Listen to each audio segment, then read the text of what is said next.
Well, we can speak now to the former Conservative MP and Education Secretary, Justine Greening. Great to have you on the programme today. Morning, Sophie. Yesterday was Pride, and back in 2016, you chose that day to tweet, "Today is a good day to say I'm in a happy same-sex relationship.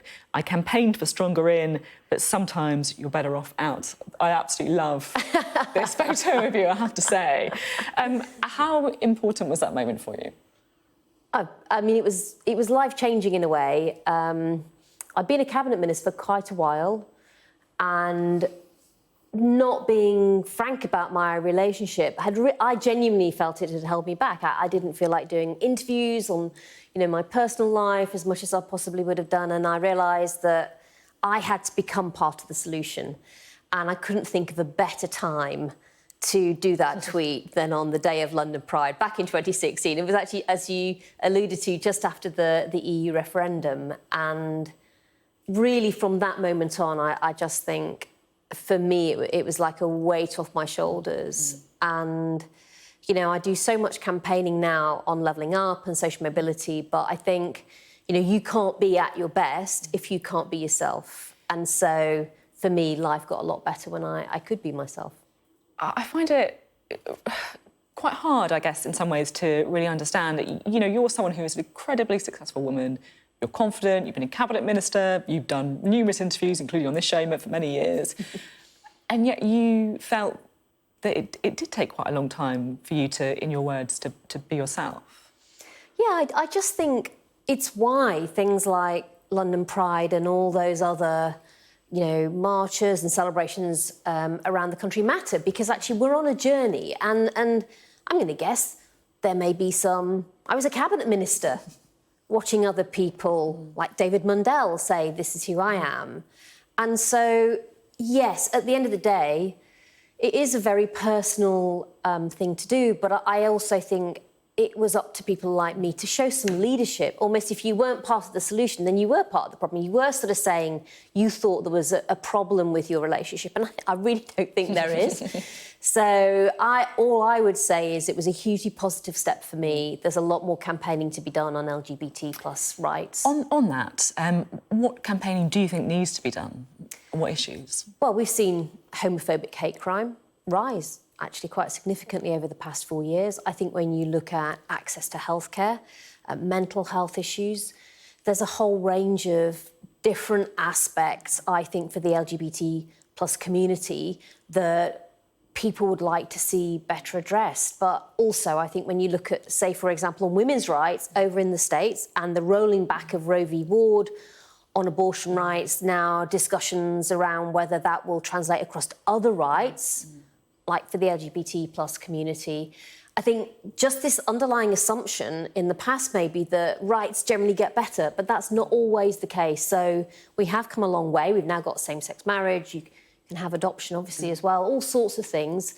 But actually, we shouldn't just assume that we won't get pushed back. And I think that's why Pride yesterday and all of the campaigning that people do matters so much. It's interesting about that, kind of rights under attack, that feeling. Are you concerned about same-sex marriage in the US?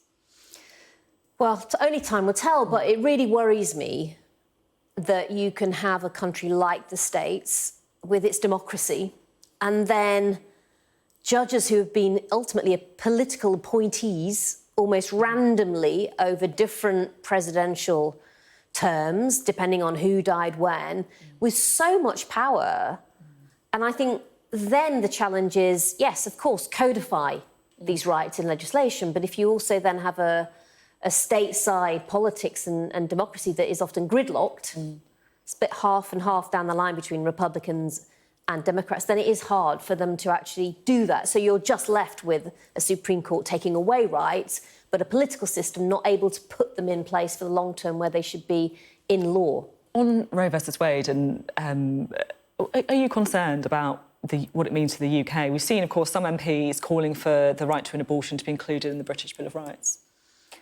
I think it puts a question out there that none of us really had anticipated, which is that women's rights may be pushed back, when actually the debate is how do we move them forward?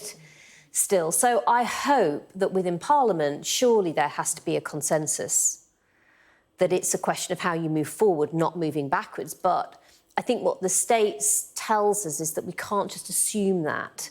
And I think for not just female parliamentarians, but you know, men and women, the cross-party consensus as well that we've had, I think it's time to redouble those efforts, whether it's on gender pay gap and some of those policy areas that government's got, whether it's the campaigning around abortion, whether it's around just generally seeing women do better across society. All of those things really, really matter, I think. At the beginning, when I was talking to you about, you know, different campaigns for LGBT, you mentioned homophobic hate crime going up, which is, again, something that in the research of the interview I saw and actually was quite sort of shocked by, I guess. It's not what I had expected. You kind of think that these things will just progressively get better. Why, I think maybe an impossible question, but why do you think it does seem as though these crimes are going up? I think it's because there are people in every country, but including ours, who just think this has all gone too far.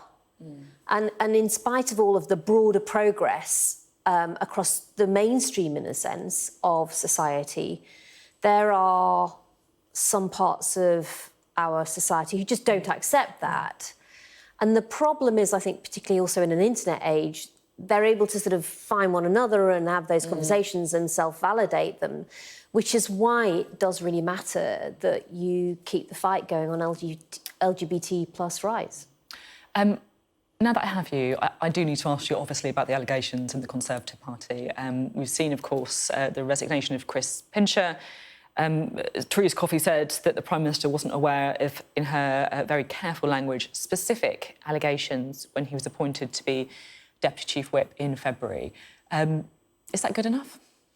Well, look, I think any time you end up with an MP embroiled in these sorts of allegations, one of two things is going to happen.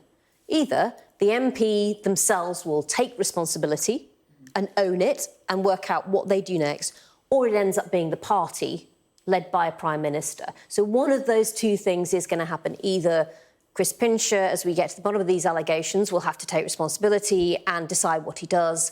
But if that is not done, then yes, it will reflect on the wider Conservative Party, particularly in Parliament, led by Boris Johnson. And that's why I think for a lot of the parliamentary party, this comes back to Boris Johnson's leadership. Now, the way out of this in the long term, setting aside what needs to happen on this particular case, is to do exactly what Caroline Noakes, Karen Bradley, two highly respected senior female parliamentarians have suggested, which is to get a code of conduct in place. So we are not seeing a Prime Minister and a party having to just decide on the hoof in each specific case. It is a clear process that people go through, and then everybody is transparent and clear-cut about what would happen next. And it is now time to put this on a much firmer footing. You say time to put it on a firmer footing because, as you say, this is not really an isolated case. We've had 5 Conservative MPs resigning or being suspended in the last year for allegations of sexual misconduct. It's pretty extraordinary, really. Is this now having an impact on effectively the brand of the Conservative Party? I think in the end, it's all about delivery. Boris Johnson has an agenda of levelling up, delivering equality of opportunity. He has to get on with that. But I think if people feel that delivery isn't happening fast enough, and then they see these other aspects of how the party is behaving in Parliament, and it gives you this sense that actually there's not a focus on that delivery for Joe Public like there needs to be, then it creates this broader impression of a party that's in government but not really driving this country forward, which is absolutely what we need right now. Britain has had long-term, persistent, systemic inequality of opportunity, and it will take leadership, drive, energy and policy to change that. And that's why it's so important that there are some clear decisions taken about these sorts of cases so that the government can get on with that agenda, for which I actually think there is cross-party support. But at the moment, of course, it feels like attention is anywhere apart from that. Just finally, going back to the start of the interview, you obviously came out at Pride. Were you there yesterday? I wasn't able to be there yesterday because no. I had a family birthday. So it was probably one of the first years I've missed it since that tweet. But I'll look forward to being there next year, definitely. It's a great commitment I to the saw birthday the photos, party. they were absolutely fantastic. Thank you so much. It was great to talk. Justine Greening there. Thank you.